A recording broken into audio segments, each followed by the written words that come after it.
I'd like to call to order this meeting of the Ordinance Committee of the Town of Wallingford, June 16th, 2020. Everyone could rise for the Pledge of Allegiance. I pledge allegiance to the flag of the United States of America and to the republic for which it stands, one nation, under God, indivisible, with liberty and justice for all. Cheryl Ann, if you could call the roll, please. Certainly. Chairman Shortell. I'm here. Councilor Cervoni. Here. Councilor Zandri. Here. Councilor Tata. Here. And Councilor Marone. Here. So we are We also missing have- Testa, Yep. Morgenstein, Lappin, and Fishbein, correct? Okay. Yes, Councilor Morgenstein did indicate that she had a prior commitment, and she did tell me she wouldn't be able to make it. The others are delinquent and absent without excuse on this fine summer evening. So item 3 on the agenda is the approval of the minutes from our March 3rd, 2020 Ordinance Committee meeting. I make a motion that we approve those minutes as presented. Do I have a second? Second. Thank you, Councilor Tata. Discussion on the minutes from March 3rd.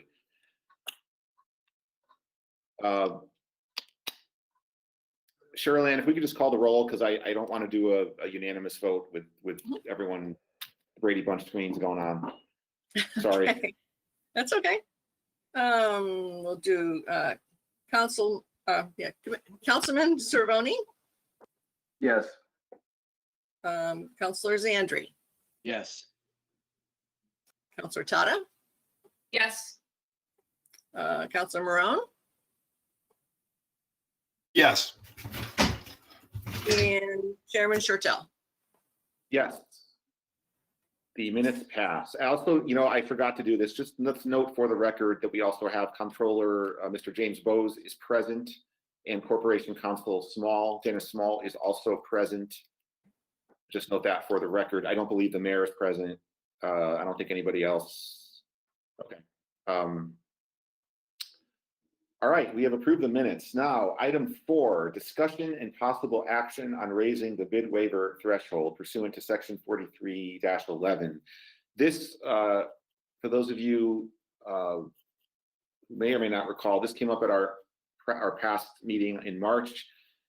Wallingford's threshold for a bid waiver is $7,500, and we had asked Mr. Bowes as well as Mr. Amadeo from the purchasing department to give us some data on other communities to see where does Wallingford fit. We felt like Wallingford probably was on the low end. It turns out that we are. Mr. Bowes actually did email via the town clerk, email us some updated data on where we are. So the intent here, this is an item that I think I introduced or Chairman Cervoni introduced, or we both introduced it, but basically the intention here is to potentially raise the bid waiver threshold. And the reason for that is if we are low, we don't have to be. If we raise it to some other dollar amount, that it just makes everyone more efficient. It lets the town purchase things a little more efficiently. They don't have to come to us. So Mr. Bowes, I'm going to stop talking. If you just want to go through the most recent data you sent, if you don't mind, and then we can take it from there.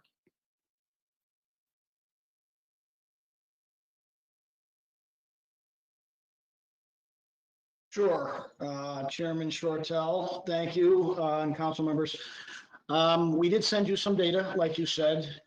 The first item is a representative of the municipalities that responded to Mr. Amadeo's request for their information. And as you can see from it's page 1, I believe, in the attachments that we sent last Thursday. You can see that it's quite a good representation of the municipalities from large to small in Connecticut. That's in tribute to Sal Amadeo, actually. He's very well respected by his peers. So quite a few of these municipalities were very, very generous in contributing their information. What we did was I also asked Sal to, once I saw this data, to throw out the outliers. You can see from that chart, Bloomfield is $90,000. That's very, very high. I've never seen anything like that in my career. And of course, the Waterbury is $2,500, which is very, very low. So we threw out those two outliers who we thought were kind of odd. And we come up with an average of $15,552 and change.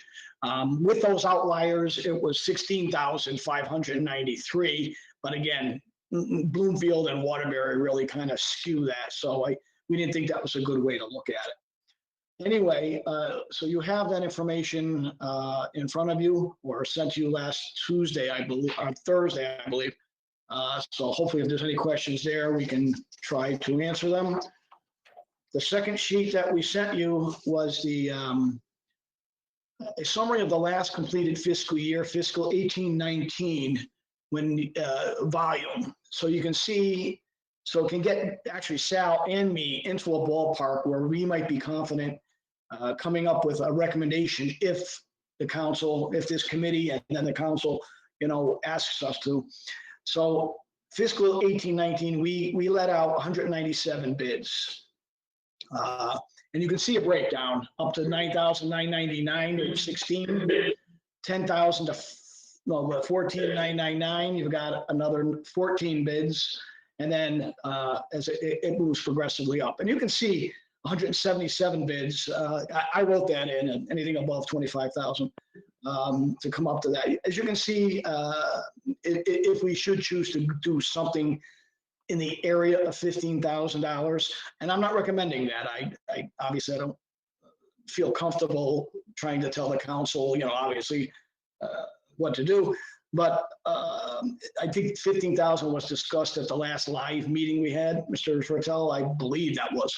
But anyway, we would reduce our overall bids by 30 if we go by last completed fiscal year's numbers. And so that is helpful, certainly, and it does allow us to spend hopefully a little bit more quality time on larger ticket items. So that's that second sheet that we sent. And with that, with your permission, I'll open it up to questions. We have a motion on the table. Chairman Cerrone, you'd like to make a motion?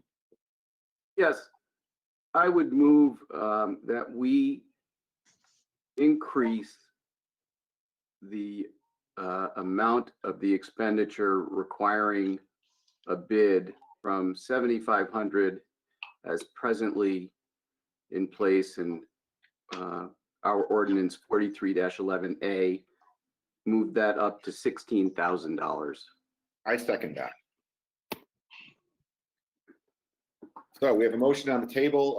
Cheryl Ann, hopefully you caught that, made by Chairman Cerrone. I seconded it. Let's call the question. Let's vote. No, I'm kidding.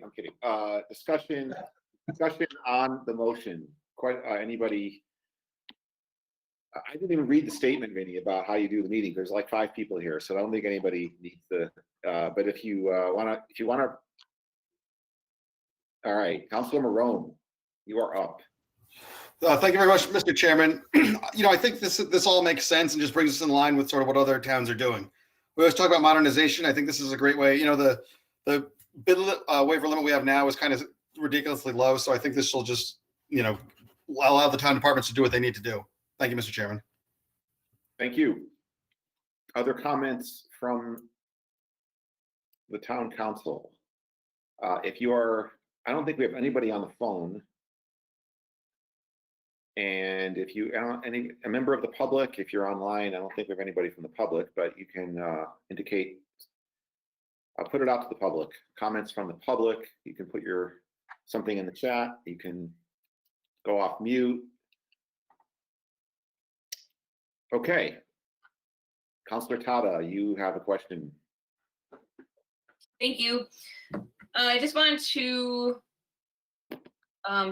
point out, I don't know if we need a separate motion or if this will come later, but it looks like in our backup material, you had said in your email that something is referenced wrong in regards to the charter. Did you want to fix that at this point? Or I'm sorry, am I on the wrong? That may be the cap and not. Never mind. That's okay. I'm jumping ahead. I'm on the wrong page. No worries. Sorry. No worries. I also want to note that Councilor Vice Chair Laffin joined the meeting at 6:38. Any other questions or comments from the council? If not, we'll just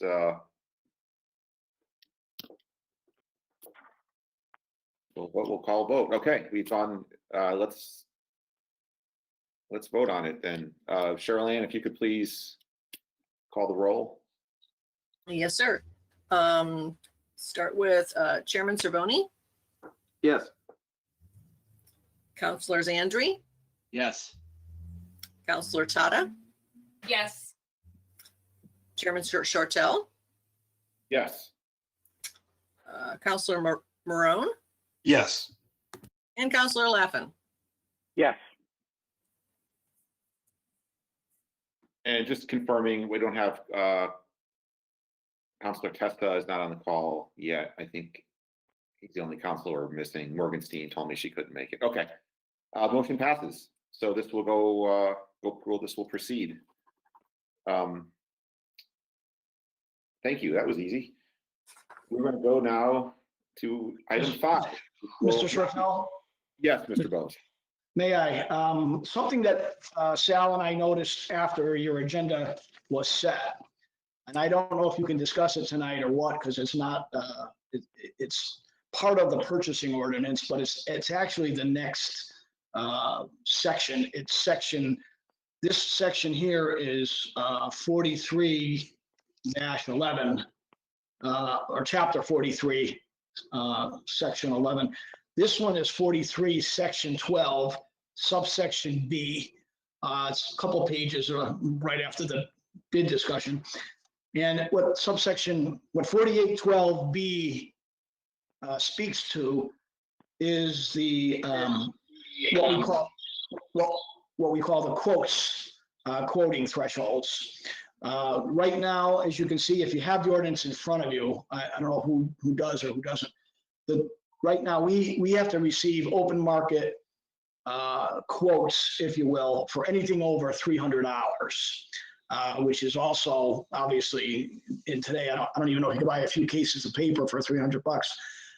We would also, if the council members would not mind, either tonight if legal or if not at a future date, to raise that threshold maybe up to maybe a smaller, a higher amount, obviously, but nothing that would be detrimental.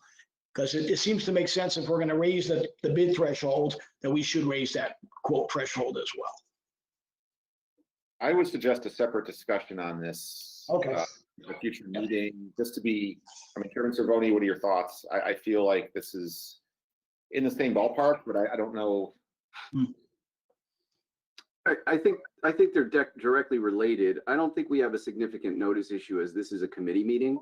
I think we can discuss it tonight, and the real notice issue comes when we go to have the public hearing on the ordinance at the regular meeting. So I think, and Attorney Small is on the call. If she disagrees with me, she can say so, but I think it's fine to discuss it tonight. It's the next section over. I think it's directly related, and I think it probably makes sense to have the numbers be the same.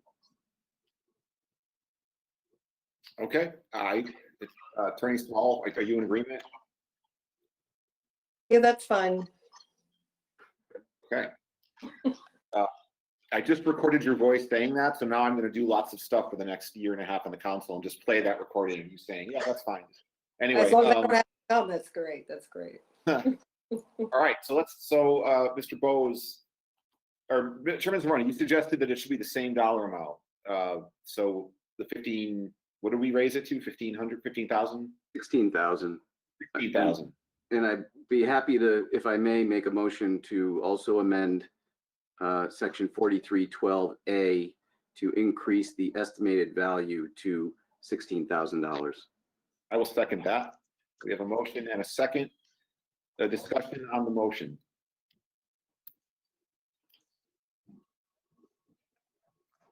Discussion from the public, either in the chat or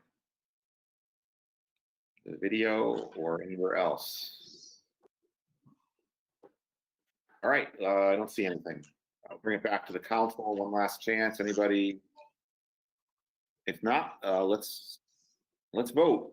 Cheryl Ann, if you could call the roll, please. Yes, sir. Chairman Cervoni, Yes. Counselor Zandri, Yes.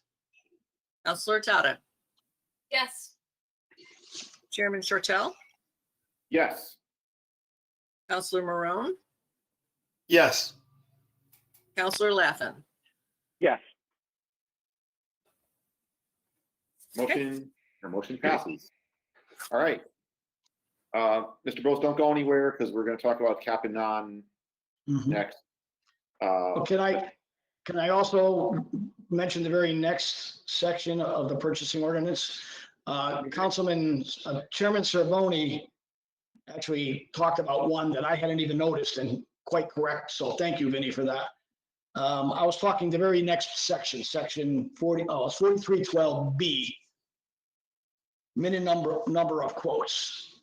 And it's Yep. all open market purchases over $300 shall wherever possible be quoted. In other words, go out quote. We would seek to probably increase that just a tad, maybe up to $750. Why not increase it all the way to the same? What would be the rationale for not making it consistent? Well, quotes are something that's going to be, something that's a little bit more minor in scope. It's something that's more a consumable versus something that's more, appropriate to be bid. So 750, a threshold of 750 would make that a lot of paperwork for an item between $301 and $749 go away. Okay, that's good. Councilor Marone, let me turn it to you before the question. Yeah, just a quick question, Mr. Bose, on this. So what you're saying in effect is that then if they wanted to purchase something under that amount, they could get one quote and then buy it? That's correct. So I think I'm a little more hesitant to change the quote limit than I am to change the dollar thresholds for the other things. $300 is nothing. So I certainly wouldn't want to go to 16,000, but I could see raising it a little bit. Okay. Anything that you folks decide to raise, ultimately the whole council would benefit the purchasing office. Trust me when I tell you. Understood. I'll put a motion out there just so we have a motion on the table. I make a motion that we raise that amount in section 43-12B.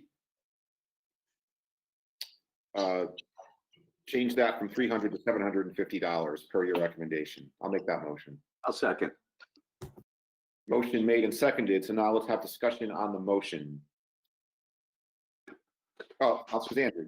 Yeah, are we, I'll ask Mr. Bose. Mr. Bose, are you comfortable with that amount? Is that enough to try to alleviate some of the issue that we're seeing here? It is quite helpful. Yes. Do you think it merits going any higher than that, or is that a good start? Or I think that's a good start, and let the dust settle for a year or two and see how it works out before we would, make any other further recommendation. works for me. Thank you. Thank you. Chairman Cervoni. Thank you. So Mr. Bose, can you give us some examples? I mean, is it boxes of paper? Is it for the Public Works Department? Are they buying cases of motor oil? I mean, what kind of stuff is this? Most of that stuff that you just mentioned is already bid. We send those out on an annual basis for bid.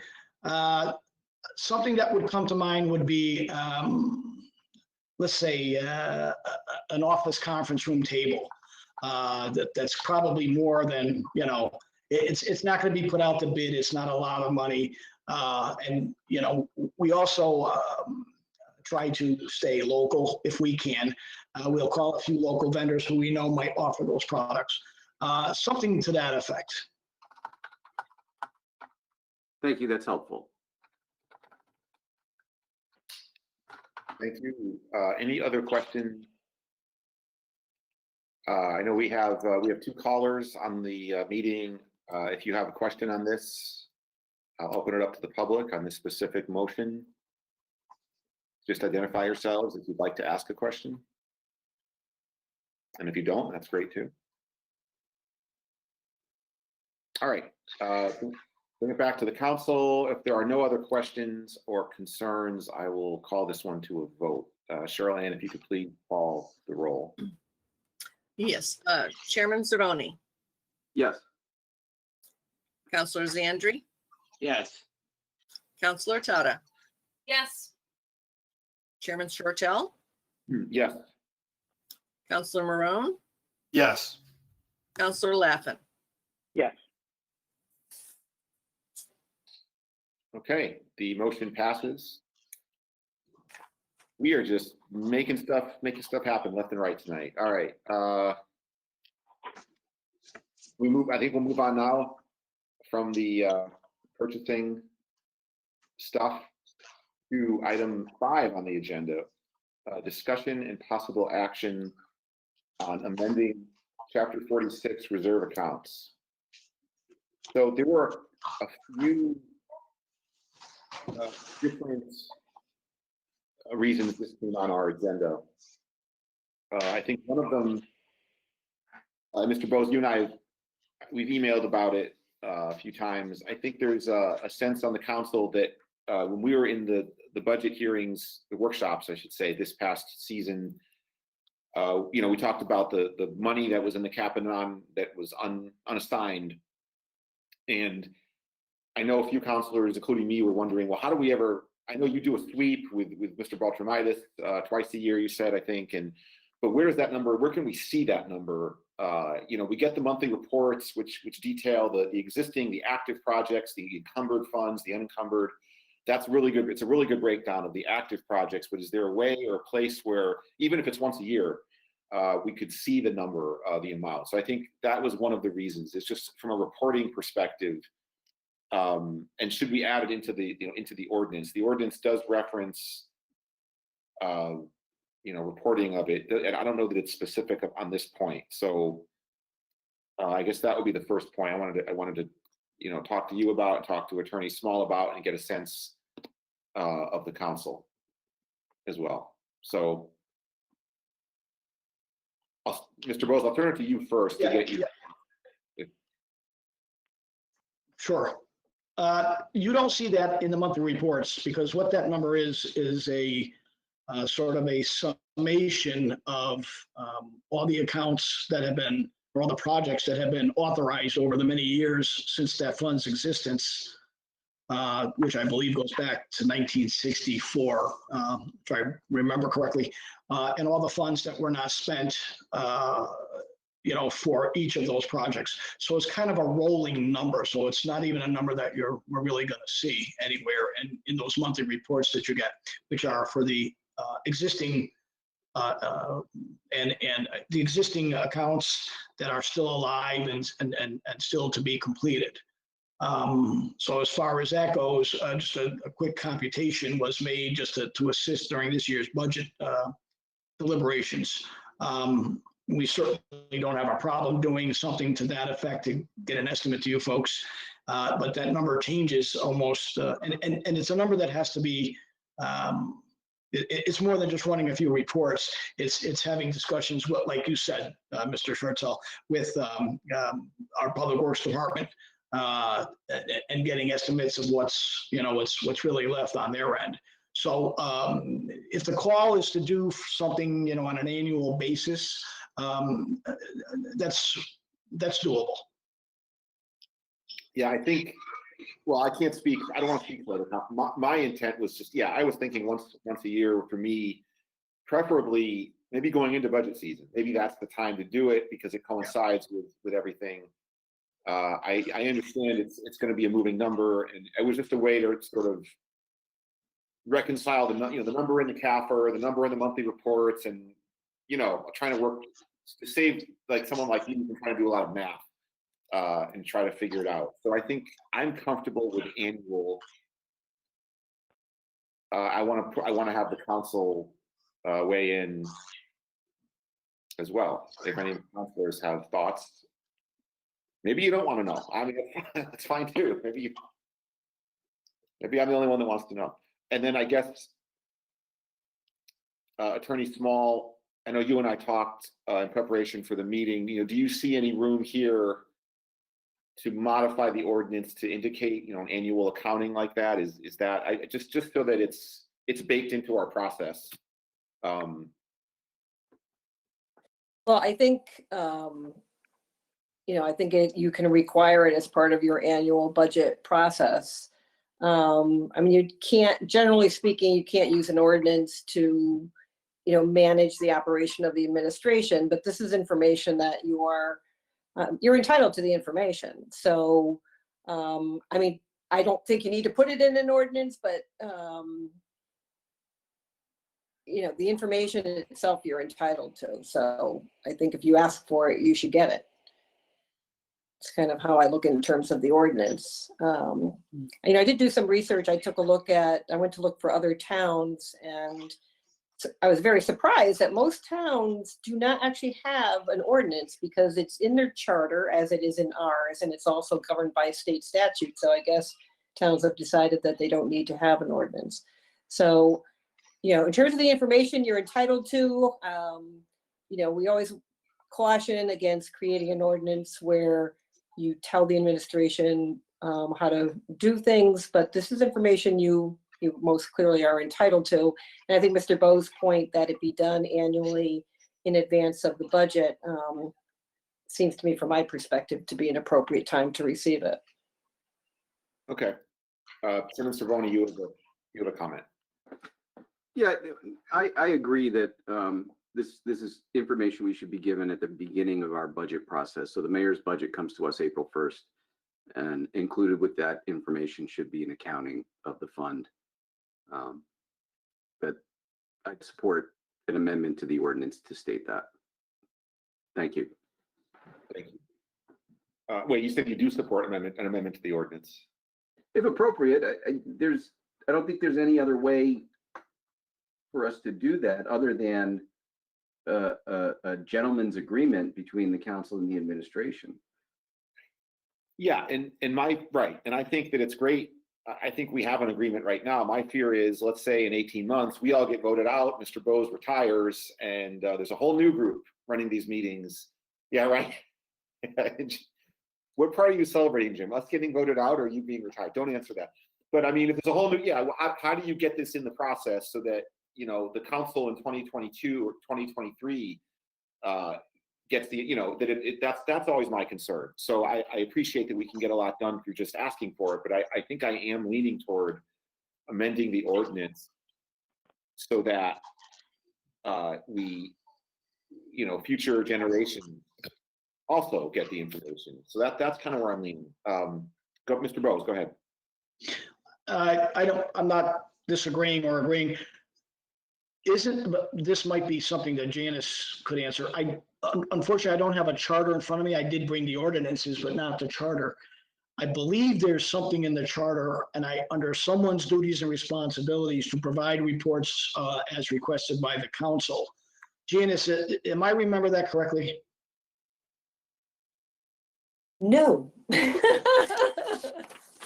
No, it's in the charter that as part of the mayor's proposed budget, he needs to include capital projects, and the estimated costs of the projects are supposed to be provided by the departments annually. So it doesn't go so far. I mean, I'm assuming that what you're looking for, I thought that the information that you're looking for prior to the commencement of budget is what projects have been closed. Is that correct? Am I correct in that? Yeah. Okay, so if that's what you're looking for, that doesn't explicitly state that, so that would be something that you could address. Okay. Thank you. Any other questions from the council on this? I think that what I'd like to do I think the next step would be that Janice could, if we want, I would like to see us draft an amendment to the ordinance. So I guess I have to make a motion to do that, but I think we wouldn't, or Janice, would you just work on language and then at our next meeting, we'd I'll actually work vote? on language, but so the key is that you want a report. And I'll work on the language with Jim prior to the budgetary process. And in the report, because you get a lot of the information as part of the budget, you want to know specifically at that time what is closed. Is that correct? Yeah, I would say the aggregate amount of funds from closed out projects that is unassigned in the account. I don't know if that's the best way to put it. All but right, that's- I'll work on that with Bose. Okay. Thank you. So there's no vote then, really. We'll just, we will look at that. Our next meeting is, as of now, it's the beginning of August. So we'll see. That's no problem. Got it. And and sometimes we cancel that because of vacations. I don't know if there'll be people going on vacation in August. So, okay, that'll be the soonest, unless we have another need to have an ordinance meeting. Okay. Thank you for that. The other aspect to this, I think, and I'm just trying to find it, the ordinance, this is minor. I think it references the wrong chapter of the charter under section 46-8, use of fund. It references section 4 of chapter 15 of the charter, but I think I'm trying to find. Yeah, it's, I did find it actually. I don't think I wrote it down. So yes, that needs to be corrected with it's now chapter 19? No. 19. Yeah. So I can fix that too. And the chapter with respect to the state statute is still accurate. So that's all that is good. Got it. Okay. All right. So we will bring this back to our August meeting. I think I do think Councilor Fishbein had some other questions, but he's not here. He'll get another crack at this in August anyway. So if there's any further questions from the council, that wasn't me. Any further questions from the council? I guess not. We will move on to item 6, discussion and possible action on banning the use of lead when fishing in town bodies of water. This is Vice Chair Laffin's item, so I'll turn it over to you, Tom, and you can walk us through this, please. Great, thank you, and I'm sorry that I was late. So this item came to my attention when a couple weeks ago, a Wallingford resident posted on Facebook that her brother, also a Wallingford resident, found a dying bald eagle on the trail behind the senior center. The state was notified, a rescue group came out, they picked up the eagle, and all the symptoms indicated lead poisoning, which is a common death for these animals, unfortunately. I don't think an autopsy was necessarily done because I don't know that they do that for dying wildlife like this. But that the bald eagle did die overnight. It did not try and stop people from approaching it. It did not try and fight people picking it up. It kind of went along with the whole thing. It was a female. Now, I have not seen them personally, but I know that people often photograph and post on social media 2 bald eagles that are nest around North Farms Reservoir. And if this was the female of that pairing, that's extraordinarily sad. I mean, any female bald eagle dying is sad, but particularly if these are the Wallingford bald eagles. Who knows whatever that means for the male or the nest, because I think they more or less mate for life type of thing, or at least are obedient to each other. So it made me start thinking about whether we should bring awareness to this issue. North Farms is a fishing reservoir, and whether we ban it, whether we even have the jurisdiction to ban it, whether it's something we can even do based on state law, I don't know. I wanted to bring it up for discussion. If it can be banned, I would recommend or support that we create an ordinance that, in light of these species of eagles and osprey, raptors that eat fish, as far as other, falcons eat mostly birds, and hawks eat mostly land animals, and then eagles and osprey eats mostly fish and stuff like that. And we do have osprey in town as well. There's a pair that live over in North Plains industrial area and fish all over town.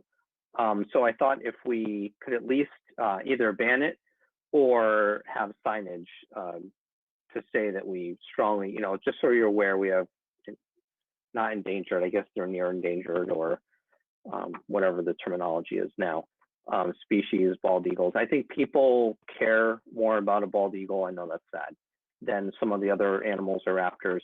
So it's a good way to bring attention to it. And I think if people knew, they wouldn't use that sort of equipment if given the option. At least they'd be mindful of it. And I think that's something important to do. So I wanted to put it out there for everybody to look at. I did talk to Neil Amwake over at the Water Division. North Farms Reservoir is not a town-controlled reservoir necessarily. When he was an independent consultant, one of his jobs was to hired by the state to survey the dam that's there. So he's assured that that is a state reservoir, at least under state jurisdiction right now. I don't know who necessarily controls the fishing licenses for that area, or if we could post signage there still because it's on our property. There are 4 major reservoirs in Wallingford. And I know part of this, not just from talking from Neil, but as I've stated before, when I was in my late teens, early 20s, I worked for the water department in town, weed whacking and stuff like that. And so Pistapog Pond is the main reservoir, and that is up at the top of over by past Cook Road and the vineyards. And then Yulbrick Reservoir is also there, and that feeds directly into Pistapog, and those are the 2 main reservoirs. There's a 3rd reservoir called Lanes Pond, which is actually, there are no passable roads in Wallingford there. You have to go through Northford, but it actually resides in Wallingford. And that funnels down through an access point or pipe into Pistapog. But Neil said they actually haven't even used that in quite a while based on the water demand being and water supply being okay. So those 3 reservoirs are the first line of reservoirs for the town. They're all behind barbed wire fences and nobody fishes there. So he was not concerned about those at all, and nothing about a lead prohibition would be a problem for their water treatment. The 4th reservoir, which is the last resort back up, is Mackenzie Reservoir, which people are allowed to fish at. And he didn't feel it was a problem. In a subsequent email, after checking with his crews, they wouldn't have a problem putting up signage or doing anything they could to help notice the area. Now, as far as I understand, actually enforcing this would be a little difficult. I'm not expecting the police to actively patrol Mackenzie and be doing spot checks of people's equipment. I think if we ban it and people found out, if we can, and people found out afterwards, they could be traced back and there could be a fine, okay. I think simply having it a sign and having it being banned if possible, I think people would automatically self-police on this. And bald eagles and osprey have a large area that they hunt in. So sure, they may be nesting at North Farms and they may be going to Meriden to fish. I know some have been spotted at Hanover Pond, but they're also going to go over to Mackenzie and Yulbrick and Pistapog. And we have other water parts in Wallingford. There's a pond over by the Fresh Meadows property where the osprey often go, and I've seen them. And it also brings other things to attention, like do we have any sort of authority or control over the Quinnipiac River that passes through, or any of the bodies of water from the old community lake? These are all the type of waterways that I'm talking about, anywhere we have jurisdiction. It was just something I thought that the council should at least discuss on some level. I hope that was thorough enough. Wait, falcons eat what? Who do osprey eat falcons? I couldn't Falcons follow. eat birds, hawks eat land animals, and eagles and osprey eat fish. Got it. Although All eagles sometimes eat land animals. Got it. I eat calamari. All right. Chairman Cervoni, you have a comment. So anybody who knows me really well knows that I have a tremendous amount of respect for raptors. To me, they're kind of the coolest form of wildlife out there. And I think protecting them is important. And I think our gesture might be, while noble, might be a bit futile. And irrespective of that, I'll support it. My concern is that both what they feed on and what the raptors do, but both are by nature transient. I know we typically get a raptor's nest and we get an osprey nest in town. I know eagles are nesting in town, but they have a tremendous ability to fly and fish other territories outside of town. Not only that, fish travel. They're not, I think the reservoir system in town is at various points stream fed, and a couple of them are interconnected. So,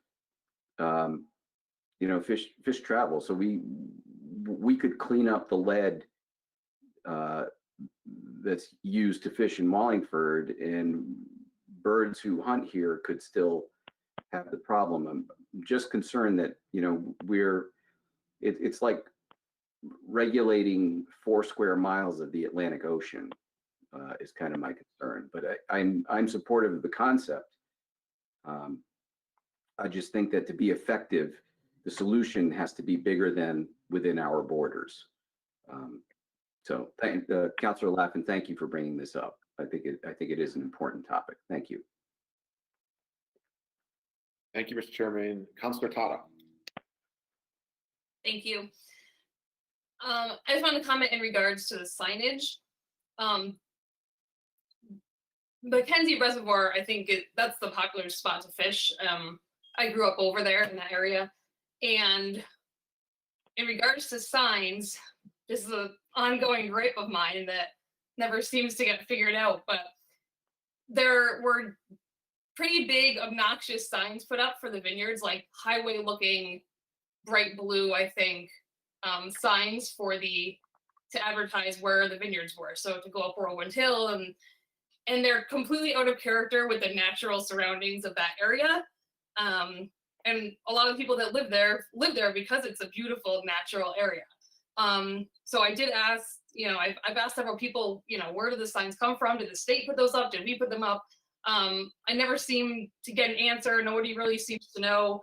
And it would have been really great if they were going to put signs up like that they did like wood signs or something nice.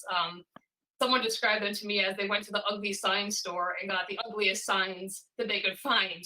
So if we are going to put signs, I would just like to respectfully request that we put maybe some natural looking signs. I know like wooden signs are much more expensive, but just to keep with the natural surroundings there. If we are going to go the route of signage, I would just really appreciate if we can look into some prettier signs that kind of go more with the natural surroundings of that area. Thank you.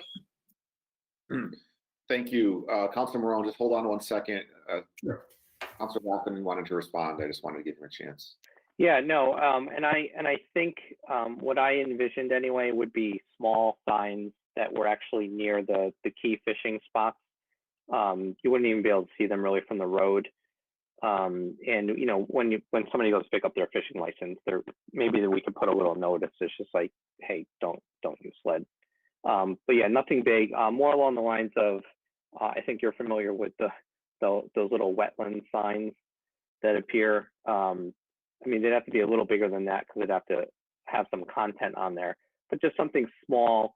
And at Mackenzie, there's the path where you go up the hill. So one sign on one side on the other, and then I think further down to the left and to the right, there are 2 more like fishing spots, and just put them there. Talking about that reservoir. So nothing big, nothing that's like when you drive into Wallingford, it's like, welcome to Wallingford, where we have banned lead from, fishing to save our American eagles on a big brown lead looking sign or anything like that. Just something to bring awareness to people. Thank you. Councilor Morone. Thank you, Mr. Chairman. I have I think the concept is great. I think saving the eagles is a great idea.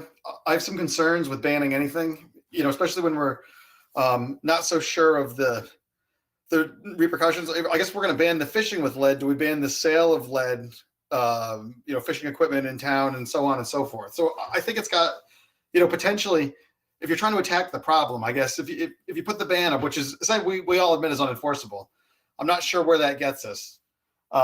But I guess my question for Vice Chairman Laffin is two questions. I'll answer them both, and then I'll ask them both, and then you can answer them. One is, is there a direct line between fishing lures and the lead poisoning in the birds, or could it be from some other source, like naturally occurring lead in their environment, or industrial waste that have been discharged into waterways? And then question two, do you know of any other communities that have taken this kind of step? Question two, no, I didn't do that much research. Question one, yes. So the other places have done autopsies, and part of it is the fish ingest the lure, let's say, and then the eagle eats the fish, and then either the eagle eats the actual lure, or the fish has been so contaminated and beat up by the lead that it's too much for the eagle, or over time. And I can send you a link to, I guess there's a whole video about it on this site. But yeah, so it is kind of a known thing that it's bad for these animals, bad for the raptors, and that it can be tied directly to the fishing equipment, because it's not, the water department's not putting lead or anything in the water on the reservoirs. So, but I don't know what other communities have done. And I guess that goes to Councilor Cervone's, Chairman Cervone's comment. Right, we can. If the eagle wants to fly a Hanover Pond and get poisoned there, then come die in Wallingford. Who knows? I think awareness is key. But also maybe if we do something, maybe some other towns will do something, just like they did with the e-cigarettes and things like that seem to be a part of, if not the cause of, a chain reaction that spread through towns in the state and then eventually made its way into state law. So, thanks. Thank you. Councilor Tata. Thank you. Mr. Laffin, you had mentioned maybe putting something when they get the fishing licenses. Is it our town clerk that issues the fishing licenses? Okay, so I kind of like that idea that, if when they go to get the license from the town clerk, they're, given a little bit of info that it's not allowed. Again, I think it's, nearly possible to enforce, but if your goal for this seems to be to educate, that might be one easy way to do it. When they pick up the license, it just says, this isn't allowed. So I kind of like that idea. Thank you. Mr. Chairman, point of information? Yes. Just real quick, you can also get your fishing license online in Connecticut. So for saltwater or freshwater. So you don't necessarily have to go to the town clerk. Thank you. Attorney Small, you wanted to weigh in, and you should. I figured I probably should at some point. Okay, so I've done some research on it. North Farms is owned by the state, and we can't regulate what goes on the state. So your jurisdiction would be to regulate activities on town-owned properties would be the key. And just for some background, so I guess we're gonna save lead bullets for another day, but this discussion about lead in fishing tackles is nationwide. New Hampshire, Maine, Vermont, Massachusetts, and New York have either banned or limited lead in any fishing gear. So it's more active on a state level than a local level. I couldn't find anything on a local level, but you certainly can do something about town-owned property. So, and the whole point of, if you did it by ordinance, the whole point is you would need an ordinance in order to find people.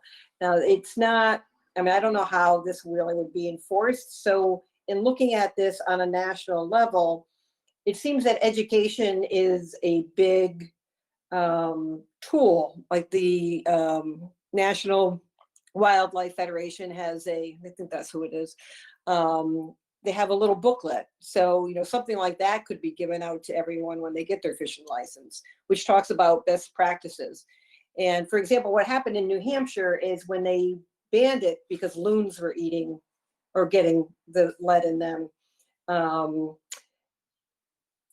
they didn't necessarily see a decrease because people have these things in their boxes and, you know, they've had them forever and nobody thinks about the fact that there is lead in them.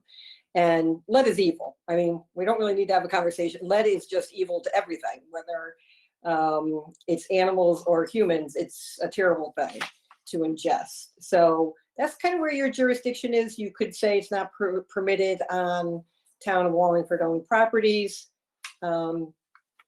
But I do think unless the state bans things, I think the education and perhaps some signage may be the best effective way. I mean, when I read some of these things, you know, hunters and fishermen, they're not looking to poison fish and animals. I mean, that's not their goal. So educating them that if it has lead in it, it's a very bad thing.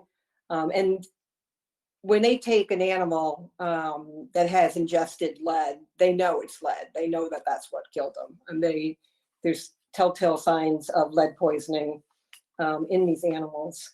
So, so this was quite educational for me too, in looking at this.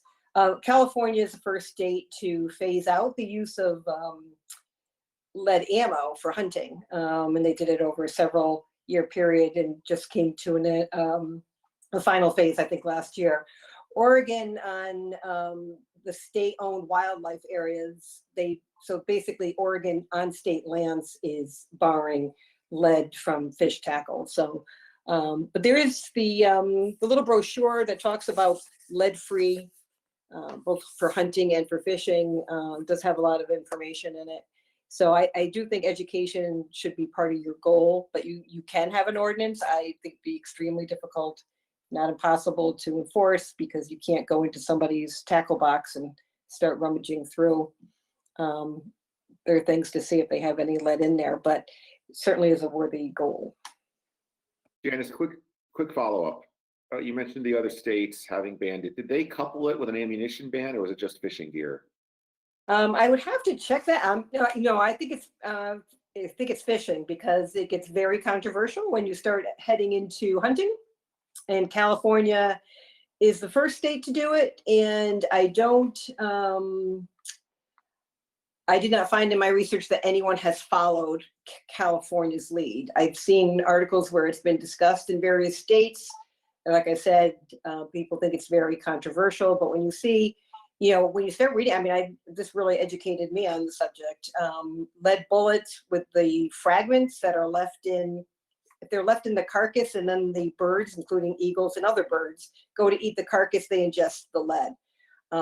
And also these fragments could be in the meat that you bring home and want to feed your family. So everybody should be thinking about why we're putting lead in these types of things. But no, I think these states in New England, it's for fishing gear. Okay, thank you for that. I'm going to open it up to the public. I know we have somebody who's commenting in the chat, and I just want to give that person an opportunity if they want to add to the conversation. So if you're in the public, if you're watching the meeting or listening, if you'd like to weigh in, please unmute or just identify yourself, and you can certainly weigh in. And if not, that's fine too. Yeah, the comment in the chat is that federal. Oh, go ahead. Yes, please. Yeah, my name's William Lucier, 18 Overlook Drive in Wallingford. Thank you. Yes, go ahead. Yeah, I just had a couple questions. I actually have a degree in natural resource conservation from the University of Connecticut from many years ago. But so I guess I'm a old time tree hugger. But a couple questions. Do you know where that eagle came from? Was it one of the ones from Wallingford, or was it one of the ones from Meriden, or some other municipality? They don't know yet, but I have not seen pictures since of the two eagles at North Farms show up on Facebook. It seemed like, so I don't know. I don't know whether it came from Meriden. I think there's one in Meriden too, but when I talked to somebody in Meriden, they actually couldn't be sure that it wasn't the Wallingford eagles flying into Meriden to fish. Yeah, there's a nesting pair at Hanover Pond in Meriden. Great. Okay, good. Yeah, so not sure whether it was our eagle or theirs, Yeah. but it was a Yeah, female. that would be a good thing to know. And the other question I had is, does anybody know what the lead content is in any of these reservoirs and ponds that you're talking about? Because this actually came up quite a few years ago about the Blue Trail Range, that they were sued, and there was actually a research done on the reservoir in back of Blue Trail Range, and what they found out there is that the lead levels were extremely low, and that it was not from the lead that was in there was probably from the rifle range, but there was not enough there to actually cause any kind of a problem. So I'm just kind of curious as to where this lead came from for this eagle. Yeah, I Because think when I talked to Neil, I hate to see the town start banning stuff that they really haven't done enough research on. sure, Mr. Chairman, I can provide some feedback. When I spoke to Mr. Emlich, I don't believe there's any concern over the lead levels in the water itself, and that's part of what led the determination that the eagle had eaten something specific that had a content. It wasn't that fish were living in a lead-infested water, because I think that would raise flags in many other ways. Now, whether where did the eagle actually eat the fish? We don't know that either. It was found over by Community Lake, whatever's left of it, and then over by the senior center. So I think everybody was pretty comfortable that it had eaten something that had contained lead, and versus fish that had kind of slowly absorbed lead. Right, because the eagles, I don't believe that eagles are an animal with a crop that eats gravel and stuff. So that's part of the reason. But lead has been lead shot has been banned for many years as far as hunting is concerned. It's not allowed. Hasn't been for quite some time. So I'm just wondering, because I know that not a lot of people actually fish in any of those lakes that you're talking about, except possibly the one that with the most fishermen would probably be Mackenzie Reservoir. I would agree. So the North Farms, not many people fish there, and the amount of lead that would actually be put into that water is minuscule. So I think that if that eagle was actually died from lead poisoning, I don't know where. I don't think they got it from Wallingford. I really don't. You don't think it's possible a fish had a lure inside of it and the eagle ate the fish? And No, well, lures nowadays are all either plastic or brass or copper, or most of the stuff is plastic. The lures, the lead, the only place you're going to get lead from in fishing is especially in freshwater, small environments like that, is from split shot lead that's put on a line, and then if a line gets broken off, there's a tiny piece of lead with like maybe a 1/16 of an ounce, or at the most an 1/8 of an ounce of lead that's going to actually sink to the bottom and get incorporated in the mud and disappear. So it's highly unlikely that there's enough lead in the water for the fish in Wallingford anyway to be eating, or to be living in the environment, in the water, and get enough lead in them to actually poison an eagle or any kind of a raptor for that matter. Highly unlikely. I actually even question as to how they made the determination that the eagle died from lead poisoning. Was that person who made that determination a veterinarian? It was from a Eagle Rescue, Raptor Rescue Group. Yeah, I that's don't what I saw. remember if the vet did it or if the whatever did it. I know they And did I'm not do an autopsy. Yeah, I'm sure that person is very knowledgeable in this line, but it just concerns me that the town is thinking about entering into something that they really haven't gone into deep enough. So, Mr. How do you pronounce your last name? Lucier? Lucier. Lucier. So I agree. I don't think the water in itself contains enough lead to be of concern. So what you're saying though is that you don't think it's likely that fishing equipment would have ended up in a fish that the eagle ate, whether in Wallingford or not, but that's how it, so the eagle would have found it another way, or? I think it's highly unlikely that the fish would have eaten any kind of lead shot. Oh yeah, no, not bullet. This would definitely be fishing. We're not talking about ammunition at all. No. I'm talking about lead split shot for on a fishing line.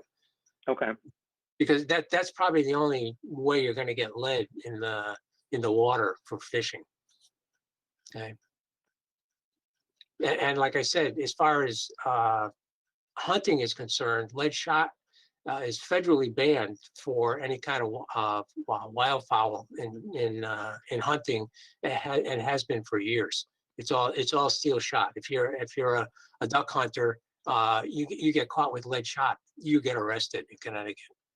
Okay, yeah, that's a federal law, and it's been that way for a long time.